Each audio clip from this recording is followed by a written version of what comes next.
Hello friends, welcome to the success Kendra. Friends देखिए, Bihar police के लिए आज हम लोग सबसे इम्पॉर्टेंट टॉपिक को कवर करने जा रहे हैं। जी हाँ friends, Bihar police constable 21,391 post के एग्ज़ाम के लिए सबसे महत्वपूर्ण आज का हमारा सेशन है।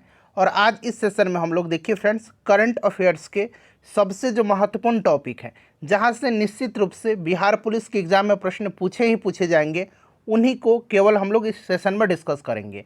Bihar police constable 21,391 post current affairs 2024 का यह सबसे इम्पॉर्टेंट टॉपिक है और निश्चित रूप से यहाँ से प्रश्न आपके एग्जाम में बनेंगे। तो इसको ध्यानपूर्वक देखिएगा, कम से कम आपके 2 से 3 नंबर जो है यहाँ से कंफर्म होने वाले हैं। इसको बिल्कुल मिस मत करिएगा। और देखिए, जो लोग प्रैक्टिस सेट नहीं लगा रहे हैं वो लोग लगाइएगा। सारे महत्वपूर्ण प्रश्नों को मैं प्रैक्टिस सेट में आपको कवर करवा रहा हूँ। चैनल को सब्सक्राइब कर लीजिए और जो बगल में बेल आइकन है, घंटी का निशान है, उसको भी ज़रूर दबा लीजिएगा, ताकि जब भी बिहार पुलिस कांस्टेबल 21,391 पोस्ट से संबंधित कोई भी इम्पोर्टेंट वीडियो अपलोड किया जाए तो उसका नोटिफिकेशन सबसे पहले आपके पास पहुंच जाए। तो चलिए फ्रेंड्स, बिना देरी किए हुए सेशन हम लोग आज के स्टार्ट करते हैं। एक बार सभी लोग फटाफट सेशन को लाइक कर दीजिए और इसका लिंक किसी भी एक ग्रुप में जहाँ कहीं भी आप हैं वहाँ पर इसको शेयर करेंगे। लास्ट 1 ईयर करंट अफेयर्स है और पूरे साल का यह कंप्लीट निचोड़ है। यहाँ से निश्चित रूप से प्रश्न आपके एग्जाम में देखने को मिलेंगे। सारे के सारे इंपॉर्टेंट टॉपिक को हम लोग इस सेशन में डिस्कस करेंगे, इसीलिए इसको ध्यानपूर्वक देखिएगा। चलिए एक बार सभी लोग फ्रेंड्स प्लीज़ सेशन को लाइक कर दीजिएगा। अब यहाँ पर देखिएगा, पीएम विश्वकर्मा योजना आपको याद रखना है। पीएम विश्वकर्मा योजना का शुभारंभ जो है 17 सितंबर 2023 को नई दिल्ली से हुआ था। शुभारंभ का डेट पूछा जा रहा है आजकल एग्जाम में, तो आपको याद रखना है पीएम विश्वकर्मा योजना शुभारंभ 17 सितंबर 2023 को नई दिल्ली से। और देखिए उसका उद्देश्य क्या है, तो पारंपरिक शिल्पकारों और कारीगरों के 30 लाख परिवारों को बिना गारंटी के न्यूनतम ब्याज दर पर ऋण मुहैया कराना है।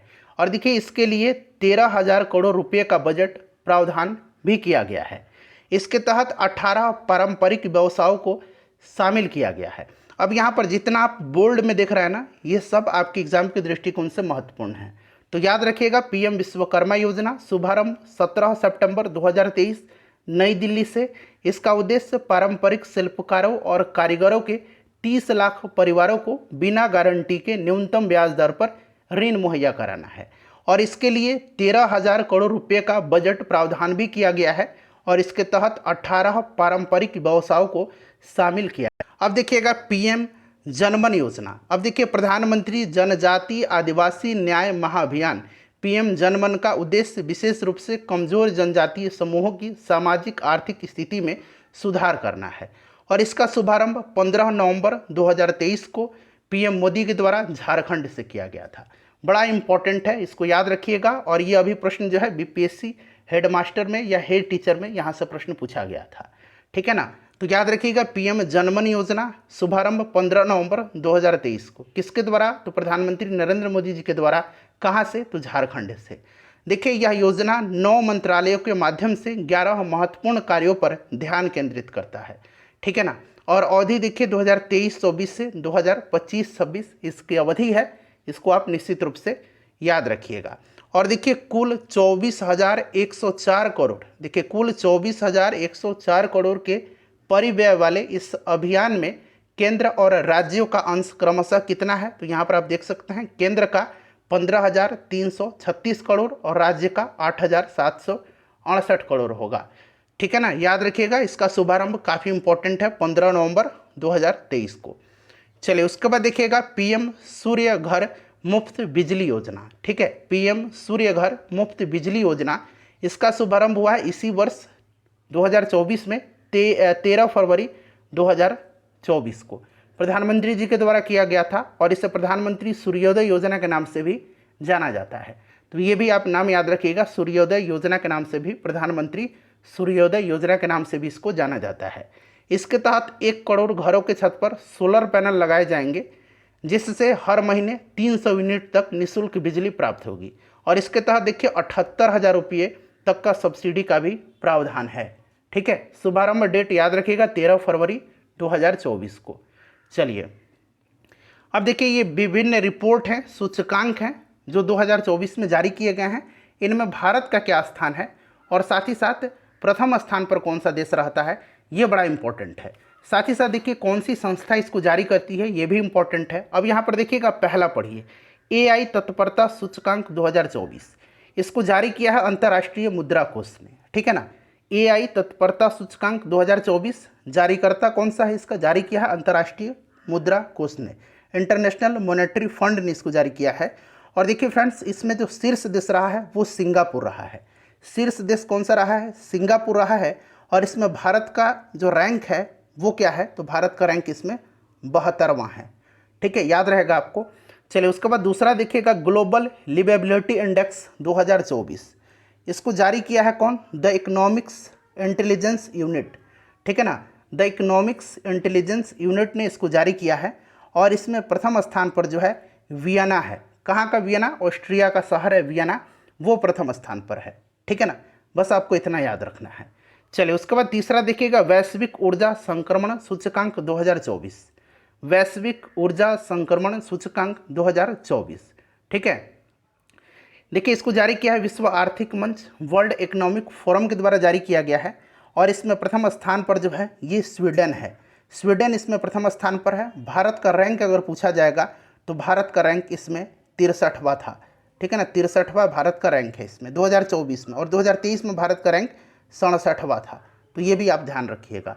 चलिए उसके बाद देखिएगा, ग्लोबल जेंडर गैप सूचकांक 2024, काफ़ी इंपॉर्टेंट है। ग्लोबल जेंडर गैप सूचकांक 2024 विश्व आर्थिक मंच के द्वारा जारी किया गया है।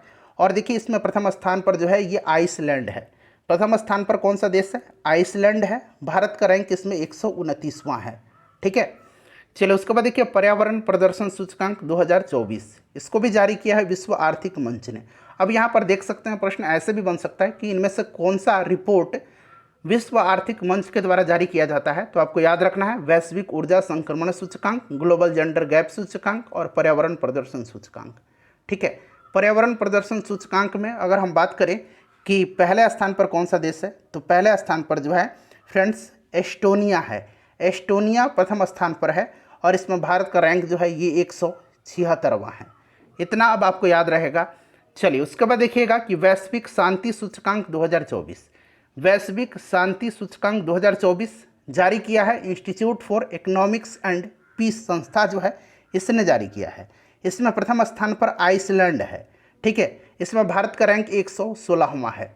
एक बार आप इसको रिवीजन कर लीजिए, मैं इसको मिटा रहा हूँ, ठीक है ना, एक बार आप लोग देख लीजिए, इसको मैं मिटा रहा हूँ। और स्क्रॉल करके हम लोग अब नीचे वाला जो पोर्शन है उसको ऊपर लाएंगे, ठीक है। वैश्विक शांति सूचकांक में भारत का स्थान कितना है, 116वां है। प्रथम स्थान पर आइसलैंड है, ठीक है। चलिए अब देखिए यहाँ पर है यात्रा और पर्यटन विकास सूचकांक 2024, विश्व आर्थिक मंच के द्वारा ये भी जारी किया गया है। पहले स्थान पर इसमें अमेरिका है और भारत का रैंक इसमें 39वां है, ठीक है। विश्व प्रेस स्वतंत्रता सूचकांक बड़ा इंपॉर्टेंट है ये, विश्व प्रेस स्वतंत्रता सूचकांक, इसको जारी करता संस्था जो है ये भी इंपॉर्टेंट है, रिपोर्टर्स विदाउट बॉर्डर्स जो है इसको जारी करता है, ठीक है। रिपोर्टर्स विदाउट बॉर्डर्स इसको जारी करता है। और देखिए फ्रेंड्स, प्रथम स्थान पर इसमें नॉर्वे है। भारत का स्थान इसमें कितना है, तो भारत का स्थान इसमें 159वां है, 159 है। चलिए उसके बाद देखिएगा, ये साइबर क्राइम इंडेक्स 2024 है, साइबर क्राइम इंडेक्स, ठीक है। और इसमें प्रथम स्थान पर रसिया है, भारत का स्थान इसमें 10वां है। बस इतना ही आप याद रखिएगा इसमें। Global unicorn index 2024, global unicorn index 2024 ये हुरून के द्वारा जारी किया जाता है, ठीक है ना। और इसमें अगर हम बात करें ग्लोबल यूनिकॉर्न में, तो पहले स्थान पर अमेरिका है और भारत का रैंक इसमें तीसरा है। मानव विकास रिपोर्ट 2023-24 संयुक्त राष्ट्र विकास कार्यक्रम UNDP, United Nation Development Programme के द्वारा यह जारी किया जाता है, ठीक है, UNDP के द्वारा। और इसमें स्विट्जरलैंड पहले स्थान पर है, भारत का रैंक इसमें 134वां है, ठीक है। चलिए विश्व खुशहाली रिपोर्ट 2024, वर्ल्ड हैप्पीनेस इंडेक्स जो है, हैप्पीनेस रिपोर्ट सतत विकास समाधान नेटवर्क के द्वारा यह जारी किया जाता है। और इसमें फिनलैंड जो है पहले स्थान पर है, भारत का रैंक इसमें 126वां है। अब इतना एक बार आप देख लीजिए, ठीक है। चलिए लैंगिक असमानता सूचकांक 2022, इसमें संयुक्त राष्ट्र विकास कार्यक्रम के द्वारा जारी किया गया है। और इसमें फिनलैंड पहले स्थान पर है और भारत का रैंक इसमें 108वां है, ठीक है। चलिए अब मिटा रहा हूँ मैं। चलिए अब देखिएगा, अंतर्राष्ट्रीय बौद्धिक संपदा सूचकांक 2024 जारी किया है ग्लोबल इनोवेशन पॉलिसी सेंटर, ठीक है ना, यूएसए का एक संस्था है ये, और इसमें अमेरिका पहले स्थान पर है, भारत का स्थान इसमें 42वां है, ठीक है। भ्रष्टाचार धारणा सूचकांक 2023, ठीक है, भ्रष्टाचार धारणा सूचकांक ट्रांसपेरेंसी इंटरनेशनल के द्वारा जारी किया गया है। डेनमार्क पहले नंबर पर है और भारत का रैंक इसमें जो है 93वां है। चलिए उसके बाद देखिए ग्लोबल फायर पावर रैंकिंग 2024, ये इंपॉर्टेंट है, ग्लोबल फायर पावर रैंकिंग, ठीक है, ग्लोबल फायर पावर के द्वारा ही जारी किया गया है। अमेरिका पहले स्थान पर है और भारत चौथा नंबर पर है। हैनले पासपोर्ट इंडेक्स 2024 की बात करते हैं तो फ्रेंड्स देखिए इसमें जो है ये आपका हैनले एंड पार्टनर्स के द्वारा जारी किया जाता है। फ्रांस इसमें पहले नंबर पर है और भारत का स्थान इसमें 80वां है। उसके बाद देखिए जलवायु परिवर्तन प्रदर्शन सूचकांक 2024, जर्मन वॉच एवं क्लाइमेट एक्शन नेटवर्क के द्वारा यह जारी किया जाता है और इसमें देखिए डेनमार्क चौथा स्थान प्राप्त हुआ है। चूँकि किसी भी देश को पहला स्थान प्राप्त नहीं हुआ है तो चौथे स्थान पर डेनमार्क है और भारत का स्थान इसमें कितना है, 7वां है। भारत का स्थान 7th है, 7वां है। तो ये इतना 2024 वाला इंडेक्स है, मैंने आपको करा दिया। प्रश्न अगर बनेगा तो यहीं से बनेगा। चलिए उसके बाद देखिए अब यहाँ पर देखिए कुछ ऑपरेशन चलाए गए हैं जो मैं आपको बताता हूँ। देखिए ऑपरेशन बाम्बी बकेट, ठीक है ना, ऑपरेशन बाम्बी बकेट, आपको स्टार्ट में थोड़ा सा जूम करता हूँ, देख लीजिए ऑपरेशन बाम्बी बकेट। अब देखिएगा ये जो ऑपरेशन बाम्बी बकेट है ये वायुसेना के द्वारा नैनीताल के जंगल में जो आग लगी थी उसी आग को बुझाने के लिए चलाया गया था, ऑपरेशन बाम्बी बकेट। अच्छा, ऑपरेशन मर्यादा उत्तराखंड पुलिस के द्वारा केदारनाथ यात्रा के संचालन के लिए चलाया गया, ठीक है, ऑपरेशन मर्यादा। ऑपरेशन शील्ड देखिए, ऑपरेशन शील्ड इजरायल ने ईरानी हमले को रोकने के बाद अपने डिफेंस ऑपरेशन का इसने नाम दिया है, ठीक है। उसके बाद देखिए ऑपरेशन संकल्प, भारतीय नौसेना ने इसके तहत ईरानी जहाज अल कंबर और 23 पाकिस्तानी नागरिकों को जो है समुद्री लुटेरों से बचाने के लिए चलाया था, ठीक है, याद रखिएगा ऑपरेशन संकल्प। उसके बाद देखिए ऑपरेशन इंद्रावती है, जो हैती कंट्री है हैती, वहाँ पर फंसे भारतीयों को निकालने के लिए यह ऑपरेशन इंद्रावती चलाया गया। तो ऑपरेशन संकल्प भी इम्पोर्टेंट है क्योंकि भारतीय नौसेना के तहत जो है नौसेना ने इसके तहत जो ईरानी जहाज अल कंबर था और 23 पाकिस्तानी नागरिक थे उनको समुद्री लुटेरों से बचाया था। ऑपरेशन इंद्रावती हैती में फंसे भारतीयों को निकालने के लिए। ऑपरेशन कामधेनु जम्मू कश्मीर पुलिस द्वारा मवेशी तस्करी पर नकेल कसने के लिए चलाया गया था। ऑपरेशन नन्हे फरिश्ते, इसके तहत रेलवे सुरक्षा बल ने 549 से अधिक बच्चों को उनके परिवार से मिलाया था। उसके बाद देखिए अल अक्सा फ्लड, ये नाम से ही पता चलता है कि ये हमास ने इजरायल के खिलाफ अपने ऑपरेशन को नाम दिया था। ऑपरेशन अमृत है, केरल सरकार के द्वारा एंटीबायोटिक दवाओं के उपयोग को कम करने के लिए ऑपरेशन अमृत चलाया गया था। ऑपरेशन अजय इंपॉर्टेंट है क्योंकि भारत सरकार द्वारा इजरायल हमास युद्ध के दौरान इजरायल से भारतीयों को वापस लाने के लिए चलाया था ऑपरेशन अजय, ठीक है। ऑपरेशन चक्र 2, इसके तहत सीबीआई के द्वारा साइबर अपराध माफिया को खत्म करने के लिए विभिन्न स्थानों पर छापेमारी के तहत चलाया गया था। ऑपरेशन चक्र बड़ा इंपॉर्टेंट है, ठीक है। ऑपरेशन आयरन स्वार्ड्स, ये इजरायल ने हमास के खिलाफ जारी लड़ाई का कोड नाम दिया था, ऑपरेशन स्वार्ड, ठीक है, ऑपरेशन आयरन स्वार्ड्स। ऑपरेशन सजग, भारतीय तटरक्षक बल के द्वारा तटीय सुरक्षा को बढ़ाने वाले सभी हितकारकों को शामिल करने के लिए, ठीक है। उसके बाद देखिए ऑपरेशन त्रिनेत्र 2, सुरक्षा बलों सेना और पुलिस ने जम्मू कश्मीर के पुंछ में छिपे आतंकवादियों को ढेर करने के लिए ऑपरेशन त्रिनेत्र 2 चलाया था। ऑपरेशन करुणा देखिए भारत सरकार के द्वारा, जो भारतीय नौसेना है, जो चक्रवात मोचा आया था, मोचा, ठीक है ना, उससे प्रभावित जो म्यांमार में आपके सहायता थे उसके लिए चलाया गया था। ऑपरेशन ध्वस्त, राष्ट्रीय जांच एजेंसी के द्वारा संगठित अपराध और आतंकवाद को समाप्त करने के लिए चलाया गया था। ऑपरेशन कावेरी, भारत सरकार के द्वारा युद्धग्रस्त सूडान में फंसे भारतीयों को वापस लाने के लिए चलाया गया था। ऑपरेशन मर्यादा चलाया गया था उत्तराखंड पुलिस के द्वारा राज्य में जो तीर्थ स्थल हैं और जो पर्यटक स्थल हैं वहाँ पर स्वच्छता बनाए रखने के उद्देश्य से। और ऑपरेशन सद्भावना देखिए भारतीय सेना के द्वारा जम्मू कश्मीर में ग्रामीण क्षेत्रों और LOC के पास जो क्षेत्र हैं वहाँ पर लोगों की मदद करने के लिए। अब यहाँ पर मैं आपको बता देता हूँ इसमें से इम्पोर्टेंट कौन सा है। तो देखिए इसमें से इम्पोर्टेंट आपका हो जाएगा ऑपरेशन इंद्रावती, ऑपरेशन संकल्प, उसके बाद देखिएगा ऑपरेशन यहाँ पर देखिए अजय, ठीक है। उसके बाद देखिए यहाँ पर ऑपरेशन करुणा और उसके बाद देखिए ऑपरेशन कावेरी, ये काफ़ी इंपॉर्टेंट हैं तो इनको आप ज़रूर याद रखिएगा। चलिए, आप चाहें तो एक बार देख लीजिए, एक बार और इस वीडियो को देख लीजिएगा, फ़ायदा होगा आपको। चलिए, उसके बाद बात करते हैं हम लोकसभा चुनाव के बारे में। यहाँ से तो प्रश्न बनेगा ही आपके एग्जाम में। देखिए, लोकसभा चुनाव 2024 भारतीय निर्वाचन आयोग के द्वारा 16 मार्च 2024 की घोषणा के बाद 18वीं लोकसभा के गठन के लिए लोकसभा चुनाव 24 देश भर में 19 अप्रैल से 1 जून 2024 के बीच में 44 दिन और 7 चरण में आयोजित किया गया था। ये सारे के सारे पॉइंट यहाँ से इंपॉर्टेंट है। कौन सी लोकसभा है? 18वीं लोकसभा है। कब से ये स्टार्ट हुआ था? 19 अप्रैल से 1 जून 2024 के बीच में। कितने चरण में हुआ है? तो 7 चरण में। चुनाव का रिजल्ट कब घोषित किया गया था? तो 4 जून 2024 को इसका रिजल्ट घोषित किया गया था, जिसमें भारतीय जनता पार्टी को 240 सीटों पर जीत हासिल हुई और भाजपा के नेतृत्व वाली जो एनडीए जो गठबंधन था, नेशनल डेमोक्रेटिक अलायंस, उसको जो है 293 सीटें मिली थी, जबकि कांग्रेस पार्टी को 99 सीटें मिली थी और जो इंडिया गठबंधन है, ठीक है ना, उसको 234 सीटें मिली थी और 10 जो है इसमें अन्य दल के हैं और 7 निर्दलीय हैं। याद रहेगा इतना पॉइंट।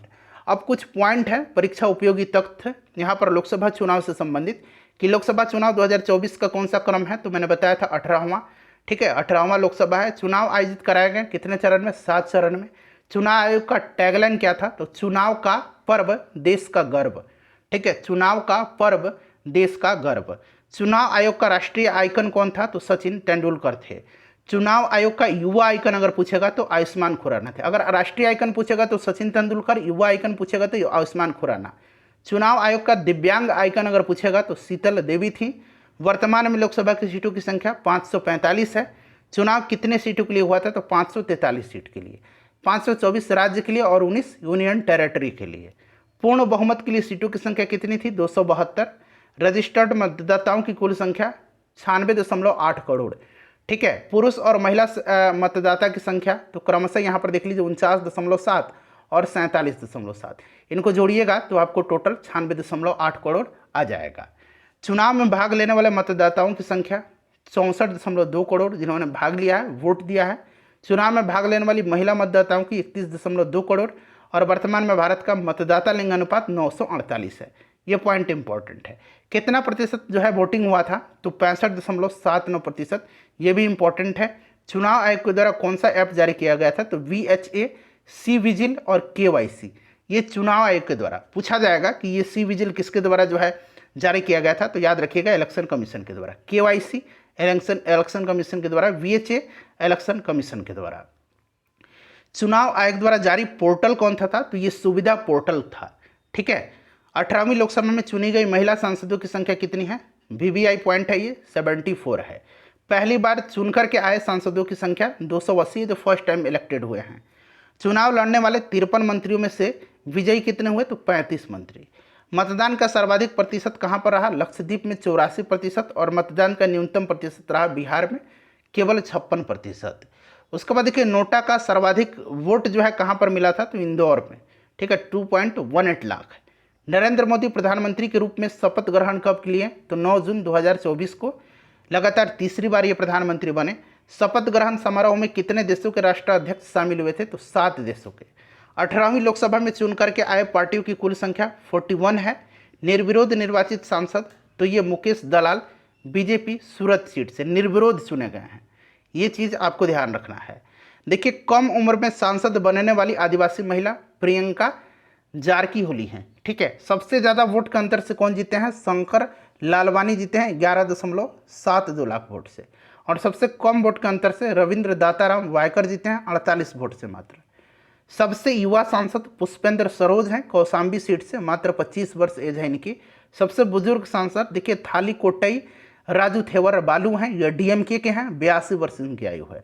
लद्दाख की एकमात्र सीट पर जीत हुआ है निर्दलीय कैंडिडेट का, इनका नाम है हाजी हनीफा, ठीक है। तो ये पॉइंट आप याद रखिएगा। अब चलिए यहाँ पर देखिएगा 50वां G7 शिखर सम्मेलन 2024 का आयोजन कहाँ पर हुआ था? याद रखना है 50वां G7 शिखर सम्मेलन 2024 का आयोजन तो ये इटली में हुआ था, ठीक है। उसके बाद 49वां अगर पूछेगा तो 49वां जापान में हुआ था, 50वां इटली में हुआ है और 51वां कहाँ होगा? तो कनाडा में 2025 में होगा। चलिए 7वां हिंद महासागर सम्मेलन 2024 बड़ा इंपॉर्टेंट है। 7वां हिंद महासागर सम्मेलन 2024 में देखिए इसका आयोजन किया गया था 9 से 10 फरवरी 2024 के बीच में ऑस्ट्रेलिया के पर्थ में, ठीक है ना।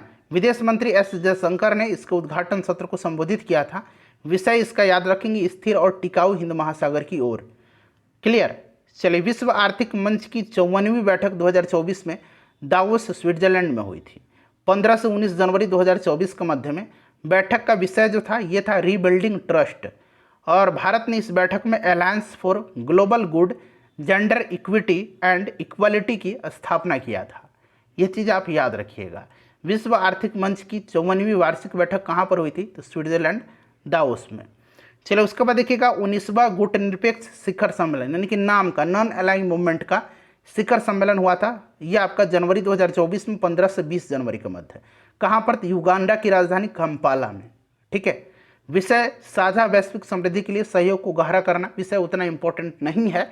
भारत का प्रतिनिधित्व इसमें विदेश मंत्री एस जयशंकर ने किया था। चलिए, संयुक्त राष्ट्र जलवायु परिवर्तन सम्मेलन, जिसको कि COP28 कहा जाता है, इसका आयोजन किया गया था दुबई में। ठीक है ना, और आपका संयुक्त अरब अमीरात में। उसके बाद देखिएगा, इसमें से अगर हम बात करें तो 28 के अध्यक्ष सुल्तान अहमद अल जबोर थे, और 29वां मिस्र में हुआ है। यहाँ पर देखिए अजरबैजान के बाकू में 29वां, यहाँ पर 1 मिनट ध्यान रखिएगा। आपका 28वां कहाँ हो गया? दुबई में। 27वां पूछेगा तो मिस्र में। ठीक है, और 29वां पूछेगा तो अजरबैजान के बाकू में हुआ। ठीक है, क्रम याद रखिएगा। चलिए, उसके बाद देखिएगा कि भारत सरकार ने 5 प्रतिष्ठित हस्ती, ये 5 प्रतिष्ठित हस्ती हैं, इनको भारत रत्न देने का ऐलान किया था। देखिए कौन कौन से हैं? तो बिहार के पूर्व मुख्यमंत्री कर्पूरी ठाकुर जी हैं, लाल कृष्ण आडवाणी हैं, MS स्वामीनाथन हैं। ठीक है ना, भारत में हरित क्रांति के जनक हैं। PV नरसिम्हा राव, ये प्रधानमंत्री भी हैं, और चौधरी चरण सिंह हैं। तो ये नाम याद रखिएगा। भारत का यह सर्वोच्च सम्मान है, भारत रत्न। 5 हस्तियों को दिया गया है, कर्पूरी ठाकुर, लाल कृष्ण आडवाणी, MS स्वामीनाथन, PV नरसिम्हा राव और चौधरी चरण सिंह। अब देखिए भारत रत्न पाने वाली की संख्या टोटल कितनी हो गई है? तो 53 हो गई है। ये इंपॉर्टेंट है, 53। अब चलिए, यहाँ पर कुछ संयुक्त सैन्य अभ्यास हैं, आप याद रखिएगा। देश बड़ा इंपॉर्टेंट है कि ये कौन सा अभ्यास है। तो यहाँ पर देखिए, ये होपेक्स जो है, होपेक्स 2024, ये भारत और मिस्र के बीच में है। और कहाँ पर आयोजित हुआ था? तो यहाँ पर आप देख सकते हैं, ये मिस्र में आयोजित हुआ था, और ये वायुसेना का अभ्यास है। चलिए, पहला फ्रीडम एज एक्सरसाइज 2024 दक्षिण कोरिया और अमेरिका जापान का है, 3 देश हैं। ठीक है। 8वां जीमैक्स 2024, तो जीमैक्स जो है ये आपका भारत और जापान के मध्य है, और जापान के योकोसुका में ये जीमैक्स हुआ था, जापान में हुआ था। चलिए, उसके बाद देखिएगा कि रेड फ्लैग एक्सरसाइज, ये बहुराष्ट्रीय अभ्यास है। ठीक है। उसके बाद देखिए 7वां तरकस एक्सरसाइज, ये भारत और अमेरिका के बीच है। शक्ति एक्सरसाइज, ये भारत फ्रांस के बीच है। अभ्यास पूर्वी लहर 2024 भारतीय नौसेना का है। दोस्ती 16 अभ्यास भारत, मालदीव और श्रीलंका के मध्य है। गगन शक्ति जो है, गगन शक्ति ये भारत और वायुसेना के बीच, भारतीय वायुसेना का है। दस्तलिक जो है भारत उज्बेकिस्तान का है। उसके बाद देखिएगा IMT ट्राइलेट 2024, ट्राइलेट मतलब देखिए भारत, मोजाम्बिक और तांजानिया है इसमें। टाइगर ट्रम्प है, ये भारत अमेरिका का। अभ्यास लिमितिये है, ये भारत और सेशल्स के बीच का। सी डिफेंसर्स 2024 भारत और अमेरिका के मध्य है। समुद्र लक्ष्मण 2024 भारत मलेशिया के मध्य है। इंपॉर्टेंट है, ठीक है ना, याद रखिएगा समुद्र लक्ष्मण। 5वां धर्म गार्जियन, तो भारत और जापान के मध्य है। शांति प्रयास बहुराष्ट्रीय है। सदा तंसिक अभ्यास भारत सऊदी अरब के बीच में है। डेजर्ट साइक्लोन भारत UAE के बीच में है। अभ्यास अयुत्या, देखिए अयुत्या ये आपका भारत थाईलैंड के बीच में है। मिलन बहुराष्ट्रीय सैनिक अभ्यास है। खंजर भारत किर्गिस्तान के बीच का है। और साइक्लोन जो है यहाँ पर देखेंगे ये डेजर्ट साइक्लोन है, ये भारत UAE है। और यहाँ पर सिर्फ साइक्लोन है, ये भारत मिस्र का है। ठीक है। अब यहाँ पर मैं आपका बता देता हूँ कि कहाँ पर हुआ था। तो होपेक्स मैंने आपको बता दिया है, मिस्र में हुआ था। और पहला फ्रीडम एज एक्सरसाइज दक्षिण कोरिया के जेजू द्वीप पर हुआ था। उसके बाद देखिए जीमैक्स जो है ये आपका जापान में योकोसुका में हुआ था। उसके बाद देखिए रेड फ्लैग है, ये बहुराष्ट्रीय अलास्का अमेरिका में। 7वां तर्कस एक्सरसाइज भारत अमेरिका का है, कोलकाता में। उसके बाद देखिएगा शक्ति एक्सरसाइज 2024, ये आपका भारत फ्रांस का है, मेघालय के उमरोई में हुआ था। उसके बाद देखिए भारतीय नौसेना का ये पूर्वी लहर है, पूर्वी तट पर हुआ था।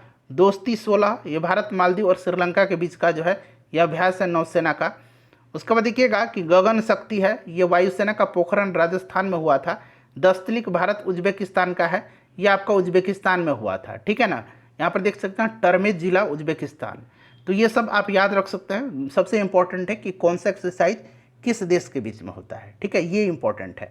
देखिए समुद्र लक्ष्मण जो है ये भारत मलेशिया का था, विशाखापट्टनम में हुआ है। ठीक है। सी डिफेंसर्स भारत अमेरिका का है, पोर्ट ब्लेयर में हुआ है। उसके बाद देखिएगा अभ्यास जो लमितीय है ये भारत सेशल्स का, सेशल्स में हुआ था। टाइगर ट्रम्प भारत अमेरिका का, भारत के पूर्वी समुद्री तट पर हुआ था। ठीक है। और IMT जो आपका IMT नाम से ही आप पकड़ सकते हैं, इंडिया मोजाम्बिक तंजानिया ट्राइलेट, ये आपका जंजीबार तंजानिया में हुआ था। ठीक है। चलिए उसके बाद देखिएगा ये जो साइक्लोन है, डेजर्ट साइक्लोन, ये राजस्थान में हुआ था। और ये जो साइक्लोन है ये आपका मिस्र का अंशास में हुआ था। तो इस तरह से आप याद रख सकते हैं। ठीक है। चलिए अब पद्म पुरस्कार की बात करते हैं। तो यहाँ पर सबसे इम्पोर्टेंट है कि टोटल 132 व्यक्तियों को पद्म पुरस्कार दिया गया है। इसमें से 5 जो है पद्म विभूषण है, 17 पद्म भूषण है और 110 पद्मश्री एक्सरसाइज है। उसके बाद देखिएगा कि पद्म विभूषण 5 व्यक्तियों को दिया गया। जैसे मैंने बताया है इन 5 व्यक्तियों का नाम याद रखना है। और जो बिहार से रिलेटेड है ना उनका नाम तो और ही ज़्यादा इंपॉर्टेंट है। तो सबसे पहले आप याद रखिएगा 5 लोगों को दिया गया, ये 5 नाम आपको याद होना चाहिए क्योंकि पद्म विभूषण से प्रश्न बन। तो देखिए बैजयंती माला बाली कला के क्षेत्र में इनको दिया गया है, ये तमिलनाडु से बिलोंग करती हैं। ठीक है। उसके बाद देखिएगा चिरंजीवी को, कोनिडेला चिरंजीवी, ये कला के क्षेत्र में आंध्र प्रदेश से। M वेंकैया नायडू, ठीक है ना, ये आपके उपराष्ट्रपति रह चुके हैं, सार्वजनिक मामले आंध्र प्रदेश से हैं। बिंदेश्वर पाठक, ये इंपॉर्टेंट है, बिंदेश्वर पाठक का नाम मरणोपरांत इनको दिया गया है सामाजिक कार्य के लिए, बिहार से ये बिलोंग करते हैं। उसके बाद देखिए पद्मा सुब्रमण्यम कला के क्षेत्र में, इनको तमिलनाडु से। तो देखिए तमिलनाडु के 2 लोग को दिया गया है, आंध्र प्रदेश के 2 लोगों को और एक जो है बिहार से हैं, इनका नाम आपको याद रखना है। चलिए उसके बाद देखिएगा पद्म विभूषण 17 व्यक्तियों को दिया गया। तो ये उतना इंपॉर्टेंट नहीं है, सारे लोगों का नाम याद रखना भी पॉसिबल नहीं है। ठीक है ना। ये देखिए फातिमा बीबी का नाम याद रखेंगे आप, केरल से हैं ये, सार्वजनिक मामले के क्षेत्र में इनको दिया गया है। मिथुन चक्रवर्ती को दिया गया है। ठीक है। और यहाँ पर जो बिहार से बिलोंग करते हैं ना उनका नाम आप एक बार देखिए बिहार से, इसमें से कहीं से आपको दिख रहा है क्या? हाँ, यहाँ से देखिएगा चंदेश्वर प्रसाद ठाकुर, इनको मेडिसिन के क्षेत्र में, ये बिहार से बिलोंग करते हैं।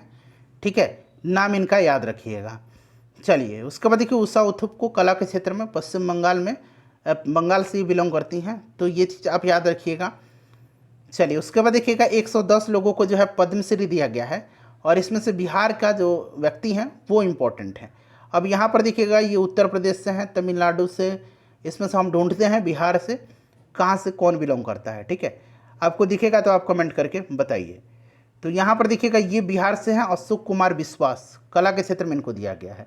सुरेंद्र किशोर को बिहार से हैं, साहित्य पत्रकारिता के क्षेत्र में दिया गया है। उसके बाद देखिए शांति देवी पासवान और शिवन पासवान, ये दोनों हस्बैंड वाइफ हैं, इनको कला के क्षेत्र में दिया गया है। फिर देखिए राम कुमार मल्लिक को है, इनको भी कला के क्षेत्र में दिया गया है।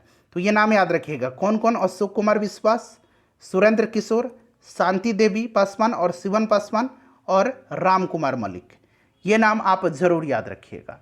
ठीक है ना। और किस क्षेत्र में दिया गया है ये भी आपको याद रखना है। ठीक है। चलिए उसके बाद देखिए अब ऑस्कर अवार्ड के बारे में पढ़ लेते हैं। तो सर्वश्रेष्ठ फिल्म जो रहा है ये ओपेनहाइमर रहा है। सर्वश्रेष्ठ निर्देशक क्रिस्टोफर नोलन है, ओपेनहाइमर के लिए इनको दिया गया है। सर्वश्रेष्ठ अभिनेता किलियन मर्फी हैं, ओपेनहाइमर के लिए इनको दिया गया है।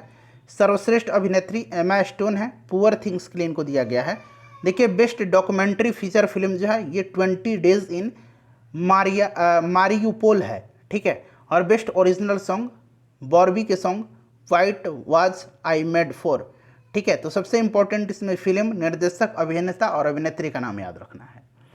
चलिए फ्रेंड्स उसके बाद देखिएगा कि 65वें रमन मैग्सेसे अवार्ड 2023 वाला है। ये देखिएगा ये आपके बांग्लादेश के व्यक्ति हैं, तिमोर लेस्ते के हैं, फिलीपींस के हैं और भारत का ये डॉक्टर रब्बी कन्नन आर का नाम आपको याद रखना है। समग्र स्वास्थ्य देखभाल के लिए इनको 65वां रमन मैग्सेसे अवार्ड दिया गया। एशिया का नोबेल प्राइज इसको कहा जाता है। ठीक है ना। तो ये नाम आपको याद रखना। बाकी देखिए ये भी नाम याद रख सकते हैं, कोरबी रक्षंद बांग्लादेश के हैं, यूजेनियो लेमोस तिमोर लेस्ते के हैं। ठीक है ना। मरियम कोरोनेल फेरर ये फिलीपींस के हैं और सबसे ज़्यादा इंपॉर्टेंट है डॉक्टर रब्बी कन्नन आर, ये भारत के हैं, ये याद रखिएगा। चलिए उसके बाद देखिएगा कि 66वां ग्रैमी पुरस्कार 2024 एल्बम ऑफ द ईयर रहा था मिडनाइट। ठीक है ना, टेलर स्विफ्ट का। भारतीय संगीतकार शंकर महादेवन और जाकिर हुसैन का फ्यूजन बैंड, ये नाम याद रखना है, फ्यूजन बैंड शक्ति ने सर्वश्रेष्ठ वैश्विक संगीत एल्बम का खिताब जीता है। काफ़ी इंपॉर्टेंट क्वेश्चन है। ठीक है। ये चीज़ आप जरूर याद रखिएगा। अच्छा ये एल्बम ऑफ द ईयर था, ये सॉन्ग ऑफ द ईयर है, ये रिकॉर्ड ऑफ द ईयर है। Album of the year midnight को, सॉन्ग ऑफ द ईयर देखिए what was I made for, ठीक है, और रिकॉर्ड ऑफ द ईयर है फ्लावर्स, ठीक है, ये सब आप याद रखिएगा। फ्लावर्स माइली साइरस का है और what was I made for ये बिली एलिश का है और एल्बम ऑफ द ईयर है मिडनाइट टेलर स्विफ्ट का।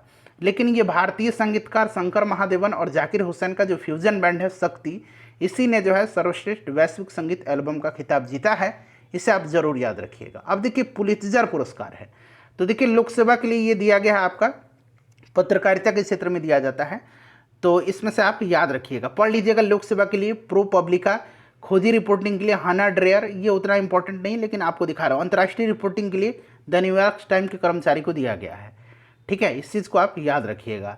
चलिए उसके बाद देखिएगा 69वां फिल्म फेयर पुरस्कार 2024 है, सर्वश्रेष्ठ फिल्म दिया गया 12 फेल 12वीं फेल को। सर्वश्रेष्ठ निर्देशक इसमें विधु विनोद चोपड़ा हैं 12वीं फेल के लिए। सर्वश्रेष्ठ अभिनेता रणवीर कपूर एनिमल के लिए, और सर्वश्रेष्ठ अभिनेत्री आलिया भट्ट को रॉकी और रानी की, जो यहाँ पर प्रेम लिखा गया है, आप पढ़ सकते हैं। देखिए 81वां गोल्डन ग्लोब पुरस्कार है ये। सर्वश्रेष्ठ फिल्म ओपेनहाइमर, सर्वश्रेष्ठ अभिनेत्री लिली ग्लैडस्टोन ड्रामा के लिए, बेस्ट अभिनेता किलियन मर्फी हैं, सिलियन मर्फी, ठीक है ना। Best director Christopher Nolan Oppenheimer के लिए, सर्वश्रेष्ठ ड्रामा सीरीज सक्सेशन, ठीक है ना, याद रखिएगा ये। चलिए उसके बाद देखिए और भी अवार्ड हैं जो आपके एग्जाम के दृष्टिकोण से महत्वपूर्ण हैं, जैसे कि यहाँ पर देखिए ज्ञानपीठ पुरस्कार, आपको पता है साहित्य के क्षेत्र में दिया जाता है। देखिए 2023 वाला जो 58वां ज्ञानपीठ पुरस्कार है उर्दू कवि गुलजार और जगत गुरु रामभद्राचार्य को दिया गया, ये काफ़ी इंपॉर्टेंट है, ठीक है ना। वैसे 57वां आपको याद होगा कोंकणी उपन्यासकार दामोदर मौजे को दिया गया था, और ये वाला बड़ा इंपॉर्टेंट है, ठीक है। चलिए व्यास सम्मान देखिएगा, साहित्य के क्षेत्र में ही दिया जाता है। देखिए 33वां व्यास सम्मान दिया गया पुष्पा भारती को, उनके संस्मरण यादें यादें और यादें के लिए। उसके बाद देखिए 32वां दिया गया था ज्ञान से त्रिवेदी को पागल खाने के लिए, ये आपको याद होगा, ये वाला आपको याद रखना है। अब सरस्वती सम्मान देखिएगा 33वां क्रम है, प्रभा वर्मा को उपन्यास रौद्र सात्विकम के लिए दिया गया है, ये इंपॉर्टेंट है। बाकी 32वां शिवशंकरी तमिल के सूर्यवंशम के लिए आपको याद होगा ये, ठीक है। दादा साहब फाल्के पुरस्कार ये दिया गया है देखिए 53वां वहीदा रहमान को, और 52वां दिया गया था आशा पारेख को, तो ये नाम आप याद रखिएगा। Dada Saheb Phalke international film fair award 2024 की बात करते हैं तो इसमें सर्वश्रेष्ठ फिल्म जवान को दिया गया था, निर्देशक एटली कुमार हैं। सर्वश्रेष्ठ अभिनेता शाहरुख खान को जवान के लिए, सर्वश्रेष्ठ अभिनेत्री रानी मुखर्जी को मिसेस चटर्जी वर्सेस नॉर्वे, और सर्वश्रेष्ठ निर्देशक को संदीप रेड्डी वांगा को दिया गया था। तो ये ज़्यादा इंपॉर्टेंट है, इसको आप याद रखिएगा, ठीक है ना। देखिए 24वां लॉरियस वर्ल्ड स्पोर्ट पुरस्कार है, ये sports man of the year दिया गया है नोवाक जोकोविच, ये सर्बिया के हैं, और sports women of the year दिया गया है एतोना बोनमाती, ये स्पेन की हैं। तो ये इंपॉर्टेंट है, याद रखिएगा।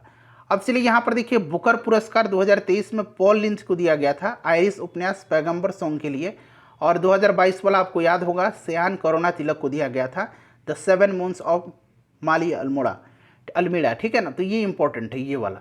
अंतर्राष्ट्रीय बुकर पुरस्कार ये बड़ा इंपॉर्टेंट 2024 वाला याद रखिएगा, जेनी एपरनबैक एवं माइकल हॉफमैन को इनकी पुस्तक कैरोस के लिए दिया गया था, ठीक है ना, बड़ा इंपॉर्टेंट है, ये नाम याद रखिएगा। बाकी तो जॉर्दी गोस्मनी देव आपको याद होगा 2023 वाला बुल्गारिया के हैं, टाइम शेल्टर के लिए इनको दिया गया था, और इनकी कैरोस के लिए दिया गया है जेनी एरपेनबैक और माइकल हॉफमैन को। चलिए उसके बाद देखिएगा सुभाष चंद्र बोस आपदा प्रबंधन पुरस्कार 2024। देखिए संस्थागत श्रेणी में 60 parachute field hospital Uttar Pradesh को दिया गया, और व्यक्तिगत श्रेणी में नहीं दिया गया है, तो आपको ये संस्थागत श्रेणी वाला नाम याद रखना है, सुभाष चंद्र बोस आपदा प्रबंधन पुरस्कार, ठीक है। चलिए अब देखिएगा ये पुस्तक और कुछ लेखक हैं, जैसे कि एड फाइंड्स, पता नहीं हिंदी में थोड़ा डिफिकल्ट हो रहा है, एड फाइंड्स ए होम, ठीक है ना, एड फाइंड्स ए होम, ये आलिया भट्ट का है। उसके बाद देखिएगा थोड़ा सा जूम करता हूँ मैं, देखिए a fly on the RBI all wall है, ये आपका अल्पना किला वाला का है, आलिया भट्ट वाला याद रखिएगा। I have the streets a Kutti cricket story, ये रविचंद्रन अश्विन का, ये भी इंपॉर्टेंट है, ठीक है। उसके बाद देखिएगा सोर्स कोड माई बिगिनिंग्स, ये बिल गेट्स का है, ये भी इंपॉर्टेंट है।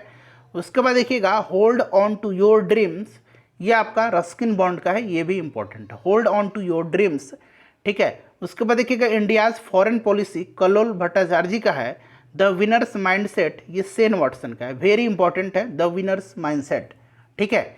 उसके बाद चलिएगा देखिए इंडियाज न्यूक्लियर टाइम्स ये सौम्या अवस्थी और श्रवणा बरुआ का है। उसके बाद देखिए हेवनली आइलैंड ऑफ गोवा ये पीएस श्रीधरन पिल्लई का है। उसके बाद देखिए the idea of democracy Sam Pitroda का है। जस्ट ए मर्सिनरी ये आरबीआई के पूर्व गवर्नर हैं डी सुब्बाराव इनका है। फॉर्म देखिए from a car set to the corner ये एस रमन का है। उसके बाद देखिएगा कि द कॉन्स्पिरेसी ये गोतबाया राजपक्षी श्रीलंका के हैं उनका है। उसके बाद देखिए सेल्विंग द सन ये लक्ष्मी मुर्देश्वर का है। बेसिक स्ट्रक्चर एंड रिपब्लिक ये पीएस श्रीधरन पिल्लई का है। उसके बाद देखिएगा कि स्कल्प्टेड स्टोन मिस्ट्रीज ऑफ देखिए मामलापुरम का है, ये अश्विन प्रभु का है। ये वाला याद जरा रखिएगा आप। देखिए यहाँ पर मैं आपको पहले दिखा देता हूँ, ये रघुराम राजन का और रोहित लांबा का है। ब्रेकिंग द मोल्ड री इमेजिनिंग इंडियाज इकोनॉमिक फ्यूचर याद रखिएगा। एमजे अकबर का भी पुस्तक पूछा जाता है, गांधी ए लाइफ इन 3 कैंपेन्स, ये दोनों इंपॉर्टेंट है। सांस्कृतिक आयाम मनोरम मिश्रा का है। उसके बाद देखिए 4 stars of destiny Manoj Mukund Naravane का है। भारत के ग्राफिक डिजाइन के लिए प्रेरणा है जया जेटली का है। उसके बाद देखिएगा an uncommon love the early life of Sudha and Narayana Murthy ये चित्रा बनर्जी का है। इस एक समुंदर मेरे अंदर संजीव जोशी का है। उसके बाद देखिए स्वपिन कुडू ये पी विक्रम का है, ठीक है ना। उसके बाद देखिए ये तो मैंने बता ही दिया आपका अश्विन प्रभु का है। तो फ्रेंड्स ये इंपॉर्टेंट जो आपके टॉपिक्स थे जहाँ से प्रश्न बन सकते थे मैंने आपको कवर करा दिया है। एक बार प्लीज़ सेशन पसंद आया है तो लाइक कर दीजिए।